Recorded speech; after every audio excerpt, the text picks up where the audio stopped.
श्री स्वामी समर्थ.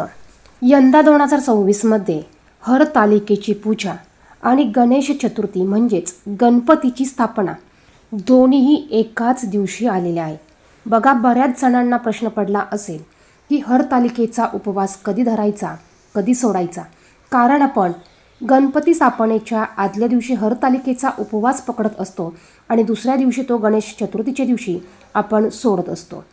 यंदा हरतालिका एकाच दिवशी दोन्ही तिथी आल्यामुळे उपवास कधी नेमकी सोडायचा, त्याचप्रमाणे हरतालिकेची पूजा अगोदर करायची का गणपती बाप्पांची स्थापना, अशी संपूर्ण माहिती थोडक्यात पाहणार आहोत. त्याचप्रमाणे गणपती बाप्पांच्या स्थापनेचा शुभ मुहूर्त काय असणार आहे ते देखील आपण या व्हिडिओमध्ये पाहणार आहोत.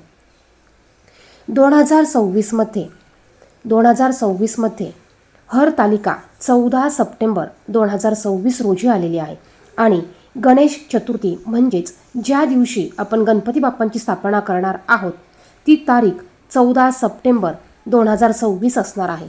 म्हणजेच यंदा हरतालिकेची पूजा आणि गणपती बाप्पांची स्थापना आपल्याला दोन्हीही एकाच दिवशी करायचं आहे. योगायोगाने काही वेळा अशा तिथी एकत्र येत असतात. तर प्रत्येक पूजा करताना आपण कुठलीही माहिती इतरांना न विचारता किंवा इतरांचे व्हिडिओ न बघता किंवा व्हिडिओत बघून आपण कुठलीही पद्धतीने किंवा कुठल्याही पद्धतीच्या गोष्टी आपण घरात ह्या फॉलो करायच्या नाही. बघा, प्रत्येकाची पूजा करण्याची पद्धत वेगळी असते, नियम पाळण्याची पद्धत वेगळी असते.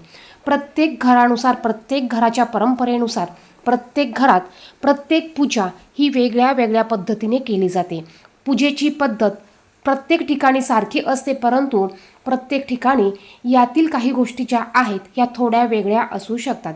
प्रत्येक ठिकाणी उपवास करण्याची पद्धत वेगळी असते, पूजा मांडण्याची पद्धत वेगळी असते. जरी मी तुम्हाला म्हटले की तुम्ही अगोदर हरतालिकेची पूजा करा, मग गणपती बाप्पांची करा, किंवा तुम्ही गणपती बाप्पांची स्थापना केल्यानंतर संपूर्ण दिवसभर हरतालिकेची पूजा करू शकतात, तरी देखील तुमच्या घरातली जी मोठी व्यक्ती आहे किंवा तुमच्या घरात ज्या पद्धतीने गोष्टी करतात त्याच पद्धतीने तुम्हाला त्या गोष्टी करायच्या आहेत. सर्वात महत्त्वाचं म्हणजे हा दिवस संपूर्ण दिवसभर हरतालिकेच्या पूजेचा असणार आहे. त्याचप्रमाणे गणपती बाप्पांच्या स्थापनेचा देखील असणार आहे. मग या दिवशी आपण गणपती बाप्पांची स्थापना, जो 2.5 तासाचा शुभ मुहूर्त आहे, या मुहूर्तात आपण अवश्य करण्याचा प्रयत्न करायचा आहे. हरतालिकेची पूजा आपण दिवसभरात केव्हाही करू शकतो. तुम्ही हरतालिकेची पूजा सकाळी करू शकतात, प्रदोष काळात करू शकतात. त्याचप्रमाणे तुम्ही दुपारी गणपती बाप्पांची स्थापना अगोदर केली शुभ मुहूर्तावर आणि त्यानंतर हरतालिकेची पूजा केली तरी चालणार आहे. तुम्हाला वाटत असेल तर सकाळी तुम्ही हरतालिकेची पूजा करून घ्या, त्यानंतर तुम्ही दुपारी शुभ मुहूर्तावर गणपती बाप्पांची स्थापना तुम्हाला करायची आहे. शेवटी काय, भाव महत्त्वाचा आहे. आपल्या घरात मोठी व्यक्ती जसं सांगतील त्या पद्धतीने आपल्याला ह्या गोष्टी करायच्या आहे. आता गणपती बाप्पा गणेश चतुर्थी बघा 2026मध्ये 14 सप्टेंबर रोजी असणार आहे.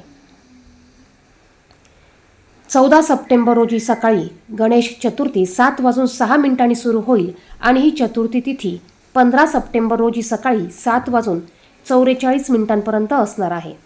त्याचप्रमाणे या दिवशीचा जो पूजेचा शुभ मुहूर्त असणार आहे हा 2.5 तासांचा आहे. हा मुहूर्त दुपारी 11:02 ते दुपारी 1:31 आहे. शक्य झाल्यास आपण या शुभ मुहूर्तावर गणपती बाप्पांची स्थापना करण्याचा प्रयत्न करायचा आहे.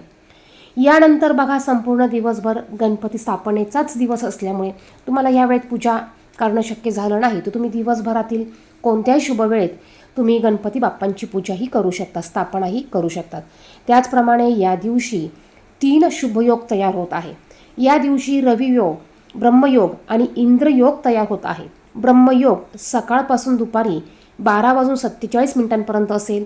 त्यानंतर इंद्रयोग तयार होत आहे आणि रवियोग दुपारी 1:55 ते दुसऱ्या दिवशी 15 सप्टेंबर रोजी सकाळी 6:06 असणार आहे. त्यानंतर बघा, गणेश चतुर्थीला चंद्राकडे पाहू नये असे म्हणतात. त्याची विविध कारणे आहेत. त्याने आपल्यावर अत्यारोप होत असतात. त्यामुळे आपण चुकूनही गणेश चतुर्थीच्या दिवशी आपल्याला चंद्राकडे बघायचं नाही आहे. आता गणेश चतुर्थीच्या दिवशी चंद्रोदयाचा वेळ काय असणार आहे? बघा, चंद्रोदय सकाळी 9 वाजेपासून 9:06 ते रात्री 8:04 असणार आहे. त्यामुळे संपूर्ण वेळेत आपल्याला चंद्राकडे पाहायचं नाहीये, कारण यामुळे खोटे आरोप होऊ शकतात. आता बघा, आपल्याला हरतालिकेचा उपवास कधी धरायचा आणि कधी सोडायचा. आपल्याला हरतालिकेचा उपवास 14 सप्टेंबरलाच धरायचा आहे. हा उपवास दुसऱ्या दिवशी सोडला जातो. जरी या दिवशी गणपती बाप्पांची स्थापना आपण करणार असाल तरी देखील आपल्याला हरतालिकेचा उपवास हा दुसऱ्या दिवशी 15 सप्टेंबरला सोडायचा आहे. या व्यतिरिक्त काही प्रश्न असतील तर कमेंट बॉक्समध्ये विचारा. कमेंट बॉक्समध्ये ओम गण गणपते नमः श्री गणेशाय नमः लिहायला विसरू नका. धन्यवाद.